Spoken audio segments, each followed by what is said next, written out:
আজকে আমি তৈরি করব চালের গুঁড়া ছাড়া একটা পিঠাতেই বাসার সবাই খেয়ে বেঁচে যাবে। এখানে আমি একটা বাটি নিয়েছি এবং নিব এক বাটি সুজি, হাফ চামচ লবণ, সামান্য একটু পানি আর ঘন করে জাল করে রাখা লিকুইড মিল্ক। এটা দিয়ে মেখে আমি 30 মিনিট রেস্টে রেখেছিলাম। এরপর আমি একটা বাটিতে তেল ব্রাশ করে নিব। এরপরে আমি লেয়ার লেয়ার করে সাজিয়ে নিব গুড়, খেজুরের এবং নারকেল দিয়ে। এই ভাপা পিঠা খেতে অসাধারণ লাগে।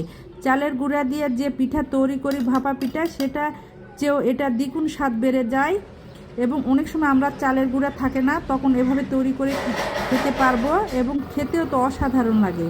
এখানে আমি একটা ফ্রাই প্যান নিয়েছি এবং বেশ কিছু পানি দিব এবং পিঠার বাটিটা দিয়ে আমি 30 মিনিট ভাপিয়ে নিব। এরপর পিঠাটা আমার কমপ্লিট। পিঠার উপরে আমি